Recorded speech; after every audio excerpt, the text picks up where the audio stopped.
Ah, Réu, hein. Go Réu. Ah, tiens, c'est ceux-là. Go Alex. Et il y a aussi ceux-là. Hein. Je vais le perdre. Ah non, c'est Ouais, faut aller de l'autre côté. Non, mais c'est bon, ils ont été tamponnés déjà. Carte les identités de chacun que j'ai assimilées. Oh non, oh non. Il y a deux types de sandwich. Il y a tofu, avocat et quelque chose d'autre. Et après, il y en a avec sans oignon. Il en faut sans oignon. Question et spiritualité. Je laisse si vous voulez, tu peux prendre en photo. Avec plaisir, parce que ça a l'air super. Ah bah ouais, tellement. Et qui se charge de mettre le reste? Ah ça. Ah, faut qu'on utilise le travail, hein. Ouais. Moi je connais pas le lieu, ils m'ont parlé. Je préférais que s'il y a un dialogue avec le fonds de dotation, il faudrait quelqu'un qui puisse vraiment se sentir prêt à répondre à des questions qui sont un peu déstabilisantes aussi, enfin des questions un peu techniques. Ça, c'est...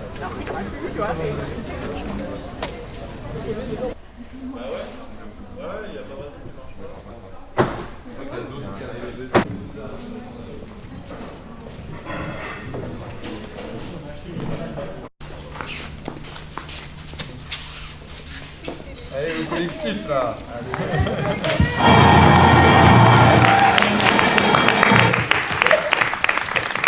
En dehors d'eux.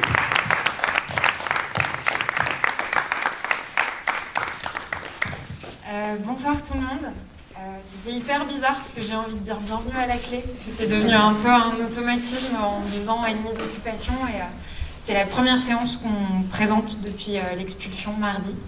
C'est pas la dernière. Merci à la Parole Errante de nous accueillir et merci en fait à plein d'autres lieux dans Paris, des lieux soutiens qui nous ont proposé de nous accueillir dans les temps qui viennent. Vous avez des programmes à l'entrée, il y a l'Archipel, le DOC, le Saint-André-des-Arts, le Grand Action, l'écran de Saint-Denis et j'en oublie un, la Flèche d'Or, merci, qui vont nous accueillir dans les temps qui viennent pour des événements qui étaient prévus à la clé et qui malheureusement ne vont pas pouvoir s'y tenir parce qu'on est hors des murs, mais on n'est pas hors des murs comme toutes ces institutions qui font ces événements-là par plaisir pour créer des liens. Nous, on est hors des murs parce qu'on a été sortis des murs. On n'est pas un collectif itinérant, on n'est pas un collectif de programmation. On va certes continuer à faire des événements, mais on va surtout se battre pour réintégrer les murs de la clé parce que c'est pas tout à fait fini, c'est encore possible. On a encore de l'espoir et d'énergie à revendre pour gagner cette dernière bataille.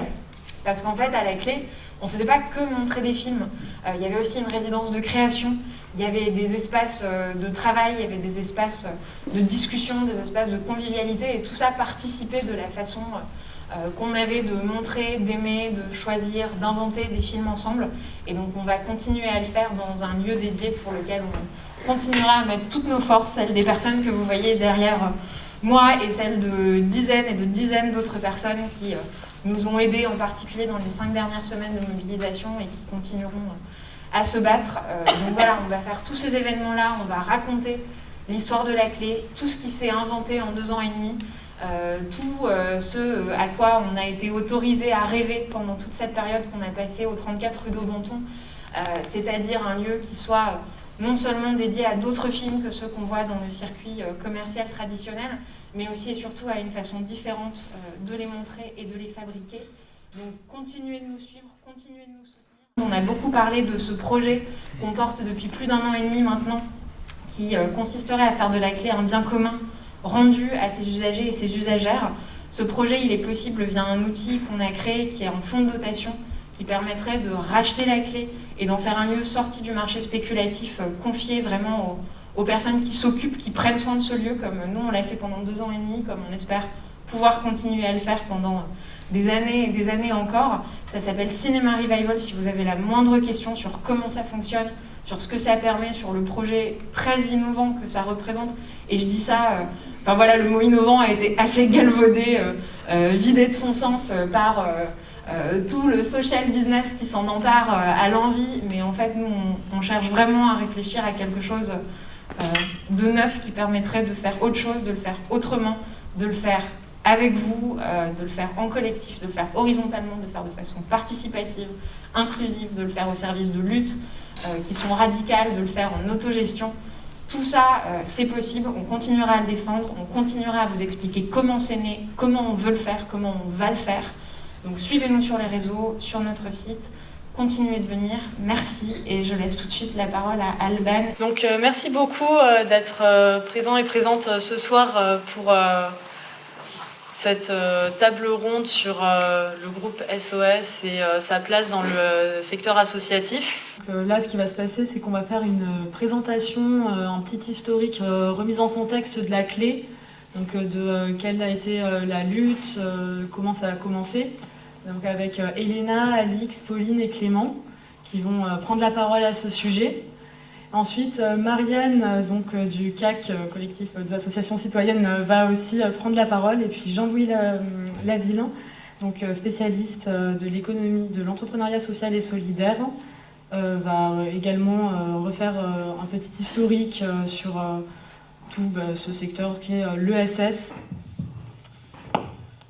Donc la clé ouvre le 20 septembre 2019. Il y a une cinquantaine de personnes qui se réunissent en soirée pour rentrer dans le bâtiment.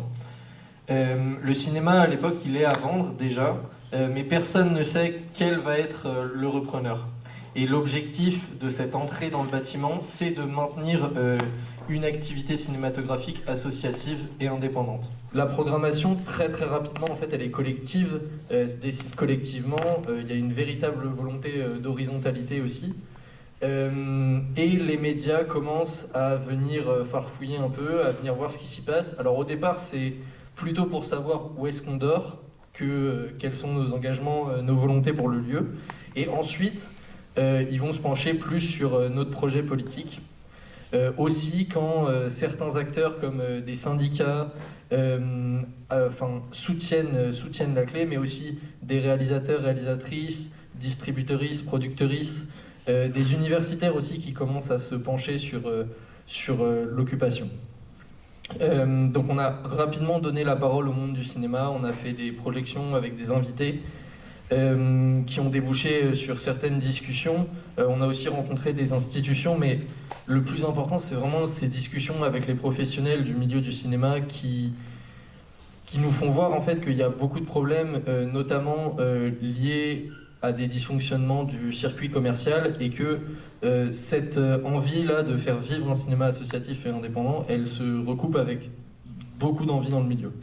Et en parallèle, en fait, le collectif découvre que le lieu va potentiellement être racheté pour en faire un théâtre privé de boulevard. Le repreneur à l'époque s'appelle Serge Sarve et il a clairement un biais politique puisqu'il veut remonter donc, ce théâtre avec Franck Delapersonne qui est à l'époque responsable de la communication auprès de Marine Le Pen.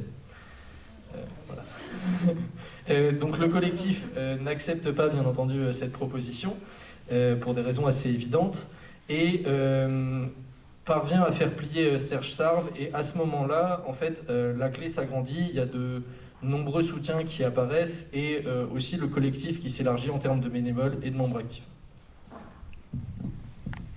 Et c'est un moment où les médias commencent à prendre au sérieux le projet qui se concrétise, où le collectif a des réunions avec la mairie de Paris, la mairie du 5e, le CNC, les distributeurs, les exploitants, et certains soutiens apparaissent, ceux de la mairie de Paris, de la mairie du 5e en particulier, qui sont des soutiens très précieux. Et en fait, l'image du collectif passe un peu de ce qui vous était décrit dans les médias, donc des, entre gros guillemets, rigolos squatteuses, à des gens qui défendent un vrai projet culturel. Dans ce moment-là, il y a aussi le confinement qui arrive, et le confinement, c'est un moment assez paradoxal, où d'un côté, dans un premier temps, il y a une perte des activités qui est notable, puisque c'est fermé au public, mais ça amène aussi un moment de réflexion qui est assez important sur comment montrer et continuer à diffuser des films. Et notamment, c'est le moment du plein air, où on met un projecteur dehors et puis on diffuse des films sur les murs. Et ça, c'est une image en fait assez emblématique qui est restée du cinéma à la clé et qui a été très diffusée comme une image de lutte, de résistance. Et donc en fait, c'est un vrai moment de réflexion autour donc de la diffusion. Et en fait, c'est le moment de passage d'une salle simplement avec le label Art et Essai, une salle qui ne ferait que diffuser, à un véritable lieu culturel, centre culturel, et plus que ça, un laboratoire qui crée des formes cinématographiques, des formes politiques, des formes poétiques. C'est le moment où les membres du collectif réfléchissent à ce qui va devenir le Studio 34, donc une société de production alternative qui maintenant propose des ateliers, des résidences pour des jeunes réalisatrices. Il y a 5 projets qui ont été pris l'année dernière et qui sont suivis de films, de premiers films. Donc voilà, le confinement, c'est ce moment assez paradoxal où il y a un vrai passage vers une autre forme, une autre réflexion en fait sur qu'est-ce que peut être le cinéma à la clé. Et pourtant, on reste expulsable, la menace juridique reste très importante et on réalise que voilà, l'arme, c'est le lien avec le public, les propositions qu'on peut faire, ce que nous, on peut apporter au monde de la culture. Donc voilà, la clé devient un vrai lieu de débat, de rencontre, un lieu de lien social aussi. Donc à ce moment-là, comme depuis le début de l'occupation, ce que le collectif voulait, c'était que la mairie de Paris préempte le lieu. Mais malgré son soutien face à la préfecture de police et malgré les tentatives de la mairie d'assurer une médiation entre le CSE, donc le propriétaire, et le collectif, la mairie refuse de préempter le lieu et nous conseille de nous tourner vers des acteurs privés, nous conseille de faire un scope. Et nous, en dépit, on se tourne vers des acteurs privés, donc on rencontre des promoteurs immobiliers, des propriétaires de lieux culturels, on en rencontre plein et à chaque fois on reste très clair sur nos positions, qui est que ce qu'on veut, c'est défendre une programmation collective, indépendante et à prix libre, et un fonctionnement collectif et horizontal. Donc bien évidemment, on a refusé de nombreux projets de promoteurs immobiliers, et parmi ces gens qu'on rencontre, on rencontre le groupe SOS. Dès la première rencontre, le collectif trouve le groupe SOS plutôt louche. Voilà, il y avait des choses un peu bizarres, par exemple le fait que le bâtiment coûte 4 millions n'était pas du tout un problème, le fait qu'on soit en procédure juridique n'était pas du tout un problème. Et donc après cette rencontre, on commence à faire des recherches. Le collectif réalise ce qu'est SOS, c'est-à-dire une association sur le papier, mais une association qui fonctionne très clairement comme une entreprise. Ça veut dire des fonctionnements verticaux. Une association qui fait de la restructuration salariale, qui a un chiffre d'affaires de plus d'un milliard d'euros. On fait des recherches aussi sur le président de SOS, qui est donc Jean-Marc Borrello, qui est le cofondateur de La République En Marche, le second Macron. Donc on comprend très vite que leur projet ne sera pas du tout en accord avec ce que le collectif défend depuis le début. Et on reste clair sur nos positions. On rencontre aussi des associations qui ont été rachetées par SOS dans le monde de la santé. Donc voilà, il y avait des centres de santé, des EHPAD, des lieux culturels comme Commune Image, merci. Et on réalise très vite que ce qu'ils font, c'est vraiment détruire l'esprit des lieux, qu'il n'y a absolument rien de social ni de solidaire dans leur façon de fonctionner, et que ce qu'ils cherchent avec le cinéma à la clé, c'est de faire du profit, de faire de la spéculation immobilière, là où c'est vraiment ce à quoi on se pose depuis le début. Et donc, on reste clair sur nos positions et on se lance vraiment en ce qu'on peut appeler une sorte de lutte médiatique qui a duré plus d'1 an et demi. Et du coup, parallèlement à ça, on a entendu parler d'une structure qui s'appelle le fonds de dotation. Donc en fait, quand on en a entendu parler, ça a aussi répondu à des questionnements de notre part sur comment pérenniser un lieu. Parce que, comme disait Alix, il y a eu la préemption qui a été évoquée à un moment durant notre lutte. Mais avec le fonds de dotation, on a appris du coup que donc la fonds de dotation, c'est à la frontière entre une fondation et une association. Et le fonds de dotation, c'est une forme juridique en fait qui permet vraiment une indépendance et une pérennisation des lieux, à savoir qu'il n'y a pas d'actionnaire dans un fonds de dotation et que c'est pas soumis aux pressions financières diverses et variées qu'il pourrait y avoir. Du coup, ça permet vraiment dans le temps de pérenniser un lieu et qu'il soit surtout pas revendu. Donc en fait, on a été notamment beaucoup soutenu par la foncière Antidote, qui nous a vraiment un peu tout expliqué comment créer un fonds de dotation, eux-mêmes en ayant un. Et on a du coup créé Cinéma Revival, qui est notre fonds de dotation, qui a à l'heure actuelle 2000 donateurs environ. Et on a des mécènes aussi qui sont prêts à nous suivre pour compléter ces donations. Et du coup, en l'état, on est aussi beaucoup soutenu par d'autres juristes et conseillers pour mener à bien ce projet. Et en fait, tout simplement, un fonds de dotation et le rachat du cinéma à la clé, quand on avait entendu parler du fonds de dotation, c'était aussi l'idée d'en faire un bien commun et de séparer du coup la propriété de l'usage. Et Force est de constater aussi que ce projet il est encore plus peut-être possible que jamais, puisque le groupe SOS a annoncé mardi matin via un communiqué qu'il se retirait du rachat de la clé. Assez ironique, sachant que ça leur permet aussi également de se dédouaner complètement de l'expulsion du collectif du cinéma La Clé. Pour le groupe SOS, moi je voulais revenir un peu sur le vocabulaire qu'ils utilisent. En fait, quand le groupe SOS arrive au tout début sur l'affaire de La Clé, ils avaient absolument aucun projet, hein, ils n'avaient pas du tout étudié l'affaire. Il y a leur, je pense que c'est leur numéro 2, Nicolas Froissart, je ne sais pas si c'est le numéro 2 ou le numéro 3, c'est le porte-parole en tout cas, qui vient nous voir, et donc comme a dit Elena ou Alix, je crois, il vient nous voir et puis en fait il nous dit l'argent c'est pas un problème, machin, rien, les problèmes juridiques non plus. Et il nous dit on vous laisse faire ce que vous voulez. Donc nous, on l'a pris au mot, on lui a dit très bien, on a appelé notre avocat et puis on a dit on a un contrat pour pouvoir continuer à faire ce qu'on veut en toute autonomie. Et puis si vous voulez racheter, vous rachetez quoi, mais on garde, voilà. Et par contre, médiatiquement, ils continuaient à se poser vraiment en sauveur de La Clé, c'est-à-dire qu'ils ont vraiment pas entendu en fait, ils n'ont pas respecté le consentement du collectif par rapport à ça. Et au fur et à mesure, du coup, notamment dans le dernier mois, là où vraiment la pression médiatique était assez intense sur SOS, ils ont écrit un projet qui est quand même, c'est 4 pages, donc c'est pas énorme non plus. Mais ce qui était assez marrant, c'est que c'est un projet qui reprend totalement, enfin l'essentiel en fait de ce qu'on a mis nous en place pendant 2 ans et de ce que ce dont ont parlé mes camarades. Donc c'est-à-dire, ils parlent de projets non lucratifs, de billetterie à prix libre, évidemment d'une programmation indépendante, de films rares, de films fragiles, de montrer des courts-métrages ou des moyens-métrages d'auteurs émergents, organiser des débats, etc. Et il y a quelque chose de très intéressant, je trouve que ce projet-là, enfin en tout cas ce qu'ils proposent là, ça témoigne vraiment de leur volonté de récupération.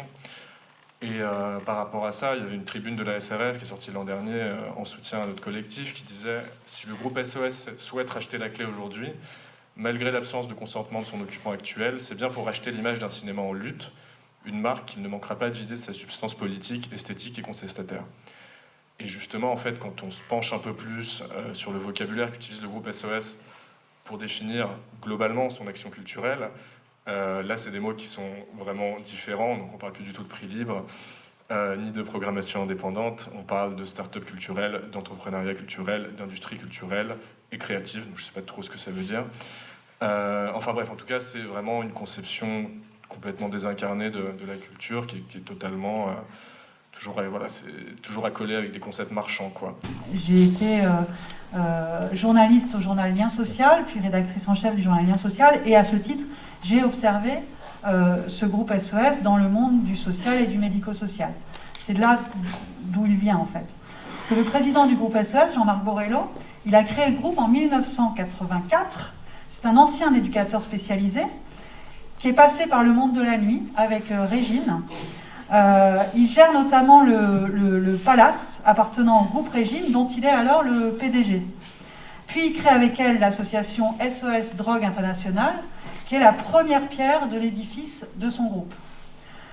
Petit à petit, il va s'agrandir en absorbant des associations dans le champ de la lutte contre le VIH-Sida d'abord, puis dans tout le secteur social et médico-social, où le groupe gère toutes sortes d'institutions aujourd'hui, de la crèche jusqu'à la maison de retraite, en passant par des structures qui accompagnent des personnes handicapées, des entreprises d'insertion, des structures de protection de l'enfance, et j'en passe beaucoup. En fait, on peut voir aussi que le succès de ce groupe, c'est aussi le résultat d'une politique sociale de l'État qui, depuis de nombreuses années, a de plus en plus recours à des appels d'offres au détriment des subventions. Ça a inversé en fait le rapport des associations à l'État. Avant, elles construisaient un projet pour répondre à une problématique de terrain et chercher des financements pour le réaliser. Maintenant, elles doivent s'inscrire dans des appels d'offres élaborés par la puissance publique, ce qui change complètement le rapport. Et cette situation pousse à une concurrence entre les associations.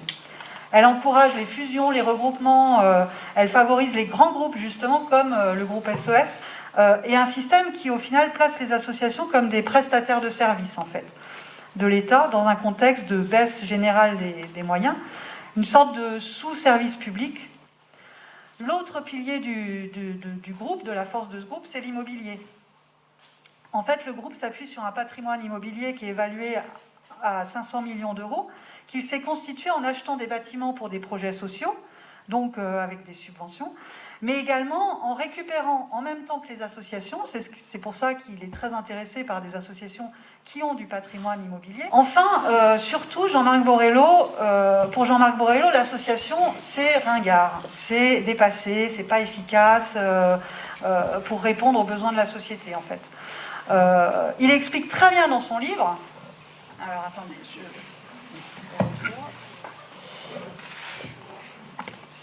pour un capitalisme d'intérêt général, pour lui, à côté du secteur lucratif, privé, attention, le capitalisme non lucratif, alors je pense qu'il faudra une autre table ronde pour définir ensemble ce que c'est, prendra le relais du secteur public et apportera des solutions non polémiques. Le modèle pour lui à défendre est celui de l'entrepreneuriat social et avec lui une culture entrepreneuriale qui s'impose face au modèle associatif.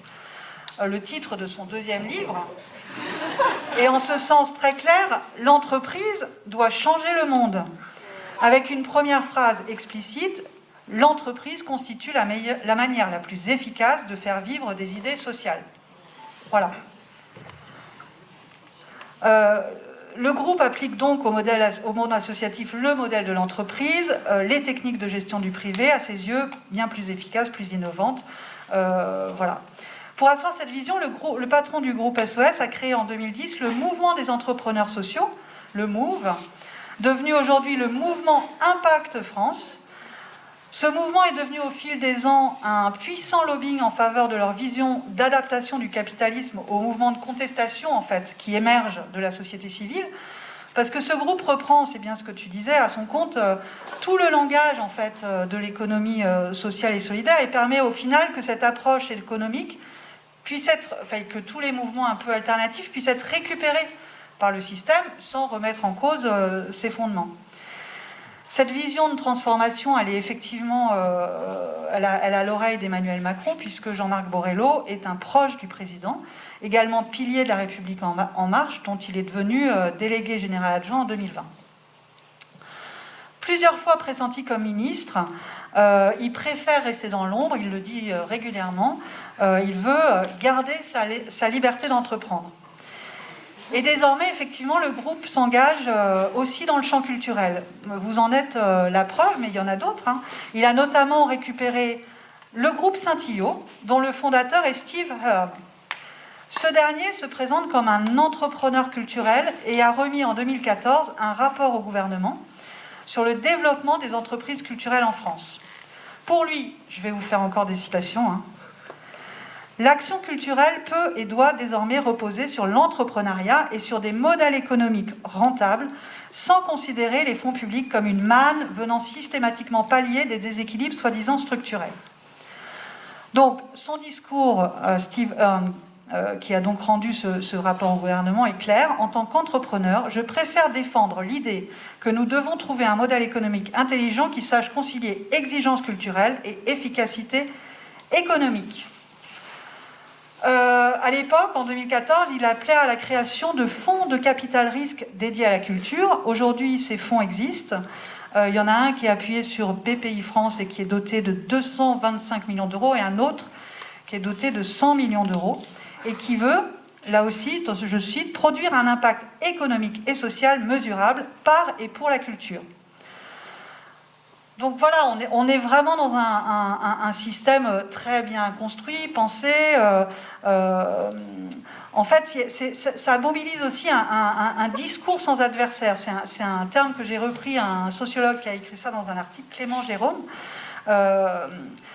parce qu'il se limite à une critique vraiment consensuelle des abus les plus flagrants du système économique. Parce que si vous lisez le début, enfin bon, c'est peut-être pas la peine, mais le début du capitalisme d'intérêt général, voilà, le capitalisme, voilà, il y a des dérives, etc., etc. Donc, mais sans remettre les fondements en cause. Au contraire, ils aménagent le système tout en récupérant tous les maux des mouvements alternatifs. Et au final, ils permettent même de redorer certaines grandes entreprises responsables pourtant des problèmes sociaux et écologiques contemporains. Ils viennent de signer, par exemple, un grand accord avec Google France. D'où vient ce mouvement mondial? Parce qu'en fait, c'est ça, c'est que c'est un mouvement international. Le groupe SOS, dont la stratégie veut qu'il soit dans 10 ou 15 ans le plus grand groupe d'économie sociale et solidaire du monde, ça s'inscrit aussi dans un mouvement qui s'est révélé à la fin du XXe siècle, et je pense que c'est intéressant de revenir un instant sur ce mouvement. Donc, allons-y à grands coups de serpe. Il y a une tradition depuis le XIXe siècle d'entreprises non capitalistes, qui sont des entreprises qui ont 3 statuts principaux, associations, coopératives et mutuelles, et qui existaient depuis le XIXe siècle. Elles ont été reconnues dans la seconde partie de ce XIXe siècle.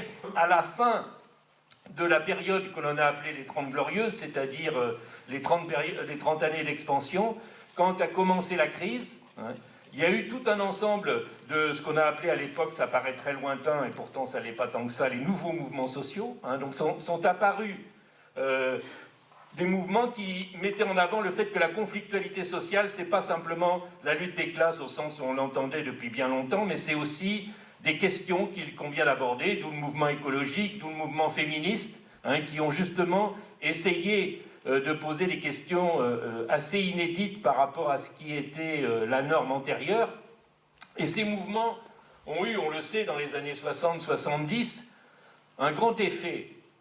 C'est-à-dire qu'ils ont vraiment eu un effet de perturbation des sociétés qui s'est révélé dans plusieurs continents.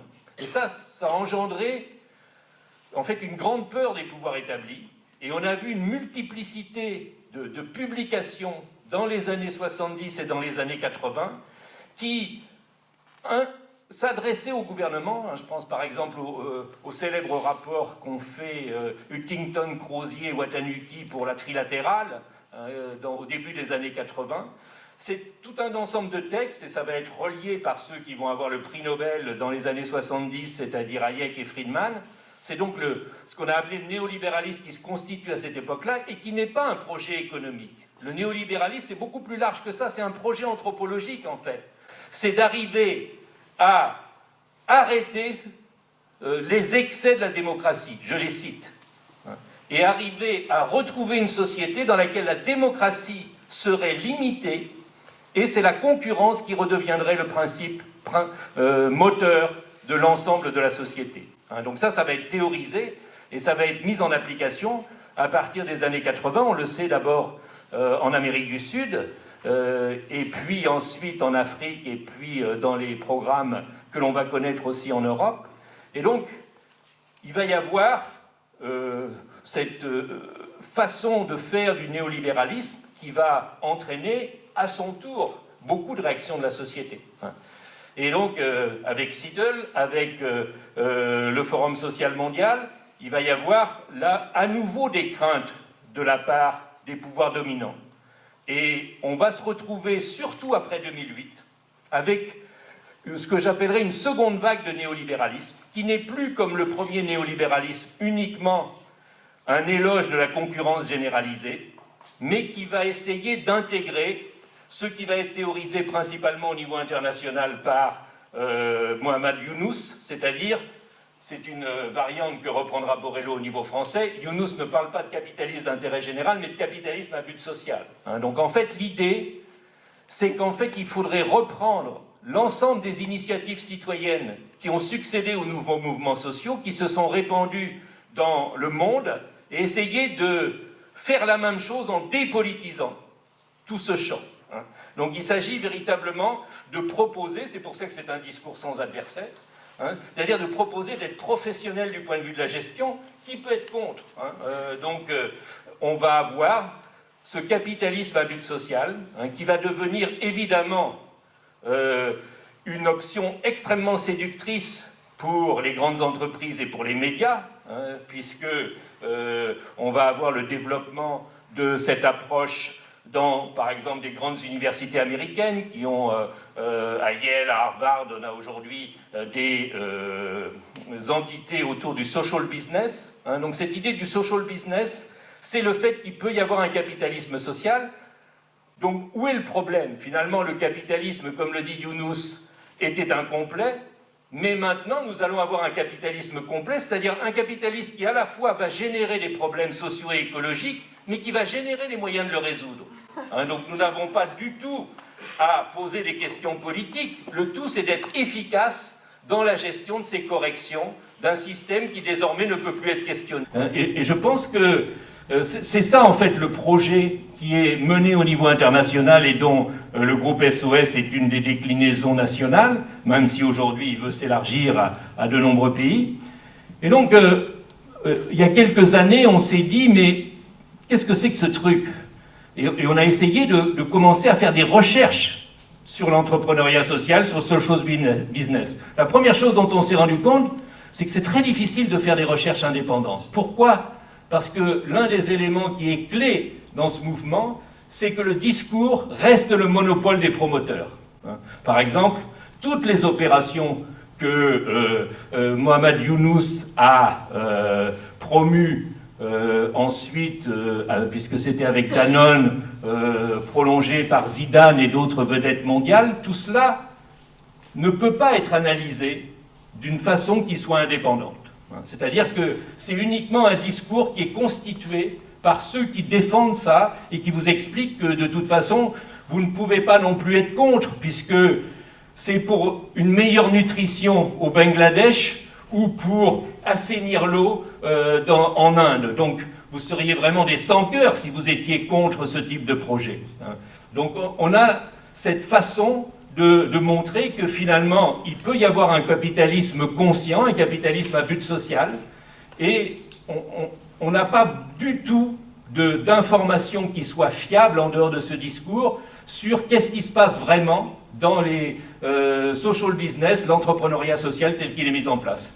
Et donc on a essayé modestement, avec les moyens du bord, de faire une première recherche en liant en fait des équipes qui travaillent en Amérique du Nord, en Europe et en Asie, pour voir finalement, au bout de quelques temps, qu'est-ce que donnait cet entrepreneuriat social sur le terrain. Et en fait, la première chose dont on s'est rendu compte, c'est qu'en fait, tout le monde s'en fout de ce que ça donne sur le terrain. C'est-à-dire que le discours, c'est une économie de la promesse. C'est-à-dire, peu importe que les choses soient réalisées ou pas. Et finalement, il y a très peu de réalisations au niveau international, alors que, parallèlement, ça se présente comme la solution mondiale pour éradiquer la pauvreté. Mais toutes les expériences qui ont eu lieu ne sont que des expériences qui sont restées beaucoup en deçà des ambitions qui étaient affichées. Mais peu importe, puisque de toute façon, il y a de nouveaux projets qui sont émis qui vont permettre de déplacer la curiosité vers quelque chose de nouveau. Et ce que l'on a pu constater aussi, c'est qu'il y a une séduction importante de ce discours auprès des responsables politiques. C'est-à-dire que les responsables politiques, finalement, sont souvent assez ouvert à ce discours qui est un discours finalement de on va vous débarrasser de ce milieu associatif inefficace et on va le remplacer pour vous faire de grandes solutions uniformisées et managérialisées. Parce qu'en fait c'est ça, il y a des possibilités de faire des solutions à grande échelle. C'est toujours l'idée qu'il faut sortir des petits trucs et aller vers la grande échelle.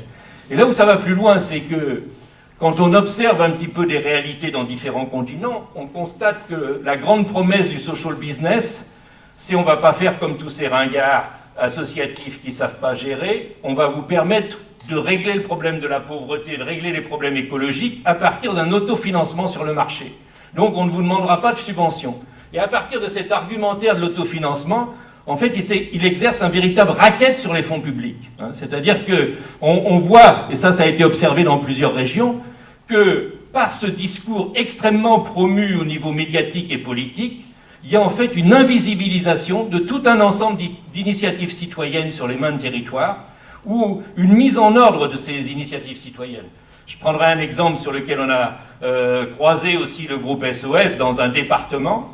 Le groupe proposait de finalement organiser les épiceries sociales et solidaires pour bien voir que les financements publics ne seraient accessibles que si les épiceries sociales et solidaires rentraient dans le dispositif qui était proposé par le groupe. Donc en fait, c'est des dispositifs de captage de fonds publics sous un discours qui en fait serait un discours de l'autofinancement sur le marché.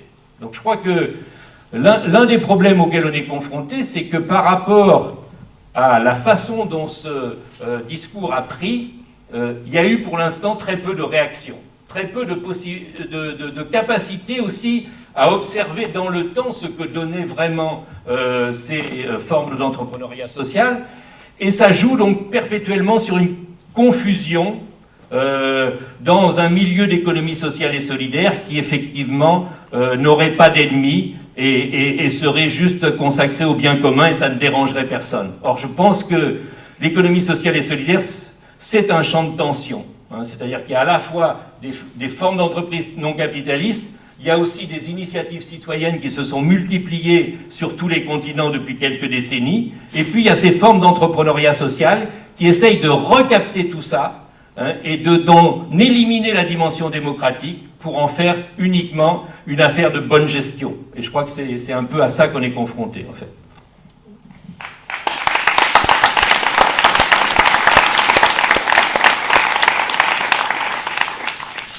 Et est-ce que je peux vous demander pourquoi alors s'en prendre à la culture maintenant? Quels sont les intérêts de mettre la main sur le milieu culturel? Alors je pense que c'est relié à ce que mentionnait Marianne, c'est-à-dire que ce phénomène du social business est articulé avec des phénomènes qui l'avaient précédé ou qui lui ont succédé, hein, c'est-à-dire que ça rentre dans tout un discours. Le social business, l'entrepreneuriat social n'est pas tout seul, il s'articule, il s'arrime sur la responsabilité sociale de l'entreprise. Il s'arrime sur de nouveaux mouvements comme la venture philanthropie qui promeut une philanthropie au niveau international qui serait beaucoup plus soucieuse de rentabilité. Et il s'est articulé aussi à certaines approches de marketing type bas de la pyramide, hein, qui mettent en avant le fait qu'il faut développer de nouveaux outils marketing pour arriver à toucher le marché des pauvres. On sait que le marché des pauvres est en progression très nette au niveau mondial. Et donc, il y a eu des outils nouveaux qui ont été développés aussi, hein, et l'un des outils qui a été proposé à partir d'une initiative au G8 de Cameron à l'époque, hein, c'est effectivement les Social Impact Bonds, les investissements à impact social, dans lesquels il s'agirait d'attirer des investisseurs privés pour qu'ils puissent investir dans ce nouveau secteur prometteur du capitalisme à but social. Et ce schéma, il a été appliqué à deux autres champs, le champ culturel, et donc c'est le rapport Earn que tu citais tout à l'heure, et le rapport aussi qui a été fait par Neidou et Faber, qui étaient à l'époque directeur adjoint de Danone, sur comment est-ce qu'on pourrait réorganiser l'aide internationale, la coopération internationale autour aussi de cette financiarisation et de cette privatisation des fonds. Donc en fait, c'est un raisonnement qui est parti du social, historiquement, comme tu le rappelais pour le groupe SOS, mais qui aujourd'hui s'élargit à tous les secteurs qui avaient été, après la Seconde Guerre mondiale, démarchandisés. Hein, c'est-à-dire, on considérait à l'époque que la santé, le social, la culture, l'éducation, ça ne pouvait pas appartenir au marché. Or, comme ce sont aujourd'hui des secteurs extrêmement importants, eh bien, il y a toute cette forme de remarchandisation qui est en cours, et de ce point de vue-là, ce qui est fait dans le social est très proche de ce qui est fait dans le culturel. D'où l'importance aussi de relier des mouvements qui ont lieu dans le social et des mouvements qui ont lieu dans le culturel, qui sont restés trop longtemps éloignés, alors qu'en fait, ils sont soumis au même type de pression, me semble-t-il, aujourd'hui. Et je pense que c'est ça, en fait, le projet qui est mené au niveau international et dont le groupe SOS est une des déclinaisons nationales, même si aujourd'hui il veut s'élargir à de nombreux pays. Et donc, il y a quelques années, on s'est dit, mais qu'est-ce que c'est que ce truc ? Et on a essayé de commencer à faire des recherches sur l'entrepreneuriat social, sur social business. La première chose dont on s'est rendu compte, c'est que c'est très difficile de faire des recherches indépendantes. Pourquoi ? Parce que l'un des éléments qui est clé dans ce mouvement, c'est que le discours reste le monopole des promoteurs. Par exemple, toutes les opérations que Mohamed Younous a promues ensuite, puisque c'était avec Danone, prolongé par Zidane et d'autres vedettes mondiales, tout cela ne peut pas être analysé d'une façon qui soit indépendante. C'est-à-dire que c'est uniquement un discours qui est constitué par ceux qui défendent ça et qui vous expliquent que de toute façon, vous ne pouvez pas non plus être contre, puisque c'est pour une meilleure nutrition au Bangladesh ou pour assainir l'eau en Inde. Donc vous seriez vraiment des sans-cœurs si vous étiez contre ce type de projet. Donc on a cette façon de montrer que finalement il peut y avoir un capitalisme conscient, un capitalisme à but social, et on n'a pas du tout d'informations qui soient fiables en dehors de ce discours sur qu'est-ce qui se passe vraiment dans les social business, l'entrepreneuriat social tel qu'il est mis en place. Et donc on a essayé modestement, avec les moyens du bord, de faire une première recherche en liant en fait des équipes qui travaillent en Amérique du Nord, en Europe et en Asie, pour voir finalement, au bout de quelques temps, qu'est-ce que donnait cet entrepreneuriat social sur le terrain. Et en fait, la première chose dont on s'est rendu compte, c'est qu'en fait, tout le monde s'en fout de ce que ça donne sur le terrain. C'est-à-dire que le discours, c'est une économie de la promesse. C'est-à-dire, peu importe que les choses soient réalisées ou pas. Et finalement, il y a très peu de réalisations au niveau international, alors que, parallèlement, ça se présente comme la solution mondiale pour éradiquer la pauvreté. Mais toutes les expériences qui ont eu lieu ne sont que des expériences qui sont restées beaucoup en deçà des ambitions qui étaient affichées. Mais peu importe, puisque de toute façon, il y a de nouveaux projets qui sont émis, qui vont permettre de déplacer la curiosité vers quelque chose de nouveau. Et ce que l'on a pu constater aussi, c'est qu'il y a une séduction importante de ce discours auprès des responsables politiques. C'est-à-dire que les responsables politiques, finalement, sont souvent assez ouverts à ce discours, qui est un discours, finalement, de « on va vous débarrasser de ce milieu associatif inefficace et on va le remplacer pour vous faire de grandes solutions uniformisées et managérialisées ». Parce qu'en fait, c'est ça. Il y a des possibilités de faire des solutions à grande échelle. C'est toujours l'idée qu'il faut sortir des petits trucs et aller vers la grande échelle. Et là où ça va plus loin, c'est que quand on observe un petit peu des réalités dans différents continents, on constate que la grande promesse du social business, c'est on ne va pas faire comme tous ces ringards associatifs qui ne savent pas gérer, on va vous permettre de régler le problème de la pauvreté, de régler les problèmes écologiques à partir d'un autofinancement sur le marché. Donc on ne vous demandera pas de subvention. Et à partir de cet argumentaire de l'autofinancement, en fait, il exerce un véritable racket sur les fonds publics. C'est-à-dire qu'on voit, et ça a été observé dans plusieurs régions, que par ce discours extrêmement promu au niveau médiatique et politique, il y a en fait une invisibilisation de tout un ensemble d'initiatives citoyennes sur les mêmes territoires, ou une mise en ordre de ces initiatives citoyennes.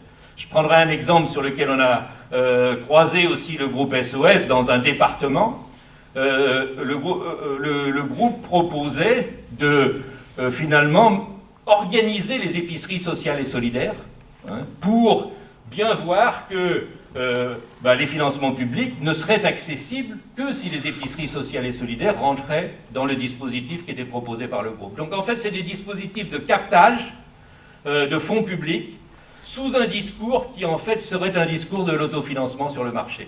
Donc je crois que l'un des problèmes auxquels on est confronté, c'est que par rapport à la façon dont ce discours a pris, il y a eu pour l'instant très peu de réactions, très peu de capacité aussi à observer dans le temps ce que donnaient vraiment ces formes d'entrepreneuriat social, et ça joue donc perpétuellement sur une confusion dans un milieu d'économie sociale et solidaire qui effectivement n'aurait pas d'ennemis et serait juste consacré au bien commun et ça ne dérangerait personne. Or je pense que l'économie sociale et solidaire, c'est un champ de tension.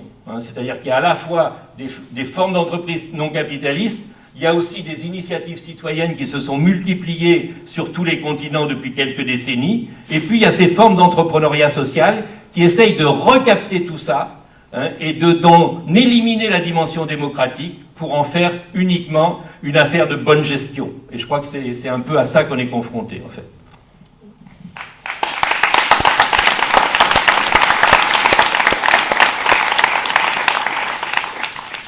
Et est-ce que je peux vous demander pourquoi alors s'en prendre à la culture maintenant quels sont les intérêts de mettre la main sur le milieu culturel ? Alors je pense que c'est relié à ce que mentionnait Marianne, c'est-à-dire que ce phénomène du social business est articulé avec des phénomènes qui l'avaient précédé ou qui lui ont succédé, hein, c'est-à-dire que ça rentre dans tout un discours.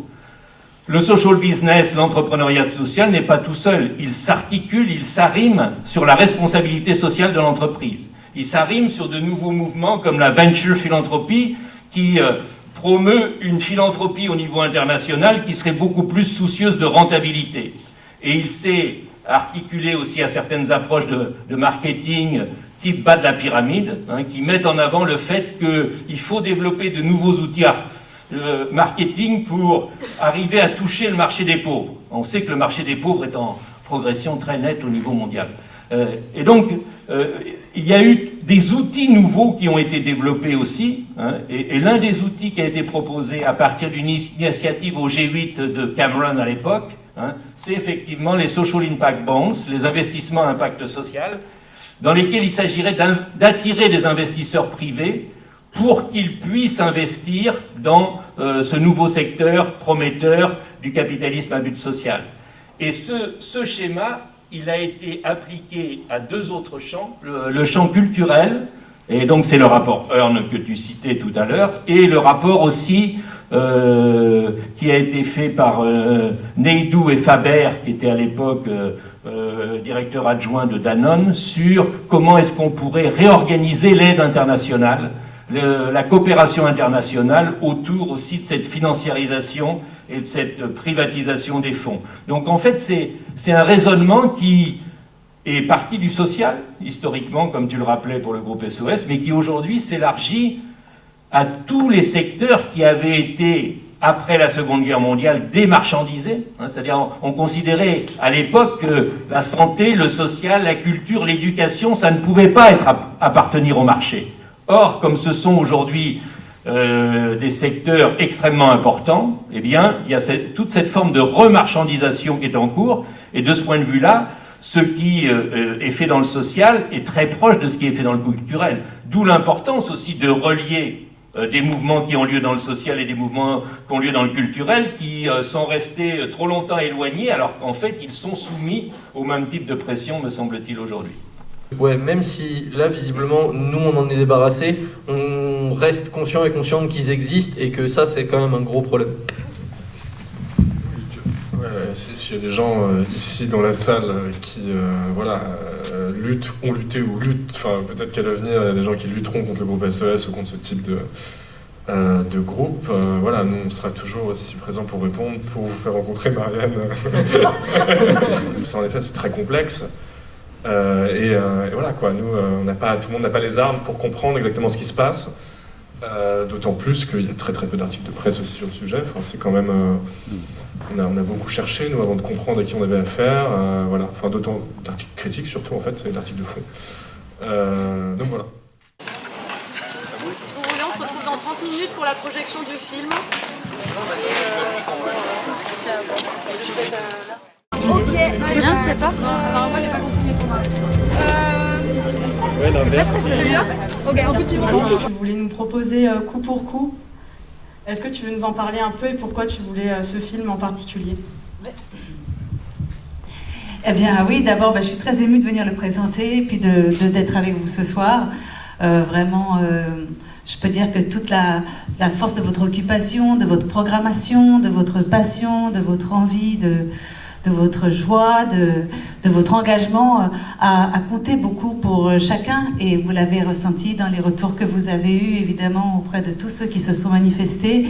Et je pense que c'est un mouvement que vous avez créé qui a beaucoup touché et dont la force va perdurer, j'espère, pour justement réintégrer ces murs et puis qu'on puisse avoir justement bientôt ce cinéma associatif pour lequel vous avez exprimé en fait, comment dire, la force du collectif, parce que vous avez eu une programmation extraordinaire, enfin, vous avez fait l'équivalent d'un festival, vous avez vraiment décuplé vos forces de façon vraiment qui force le respect et l'admiration, et j'espère vraiment que voilà, cette confiance sera vraiment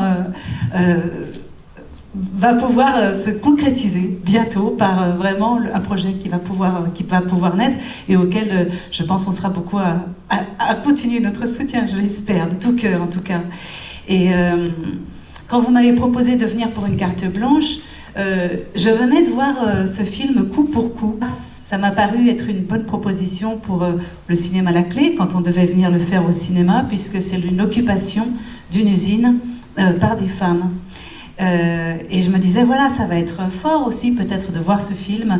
Et en ce moment, alors qu'il y avait cette histoire forte aussi, qui se vivait en direct à La Clé.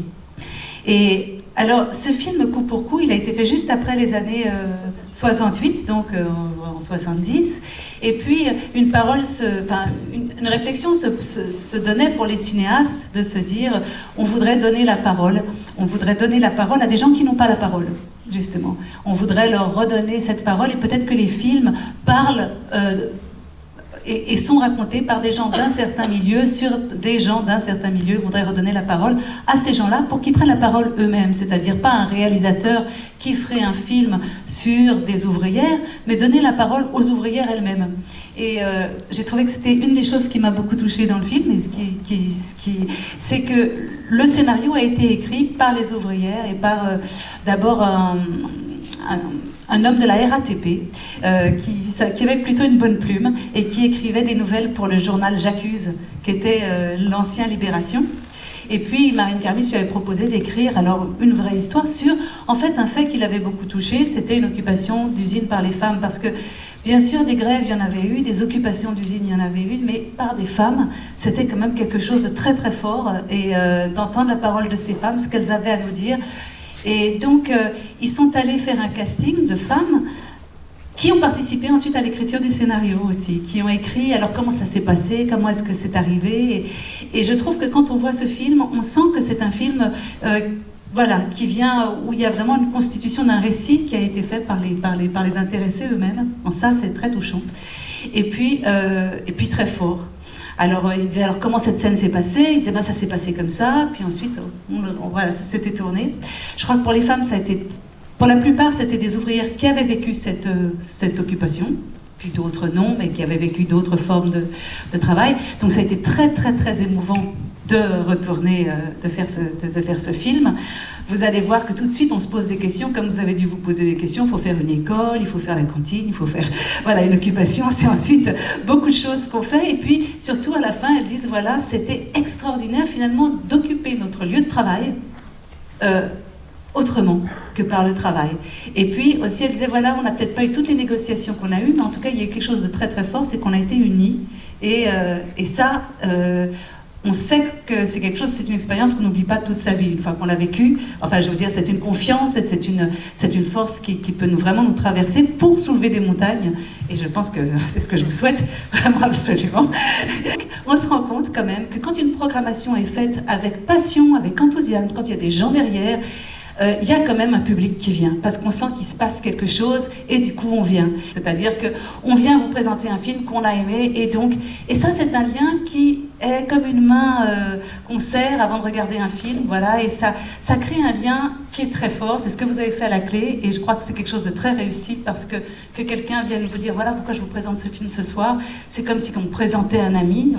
Quand on présente un ami, on est là, on ne dit pas, donnez-vous rendez-vous au café au dé, non, on vient, on fait les présentations, on est là, et je crois que ça change tout, en fait, voilà, on vient aussi pour créer du lien, et créer du lien avec cette histoire du cinéma, et cette histoire des histoires, et voilà. Bon, et bien écoutez, merci, et puis bonne traduction.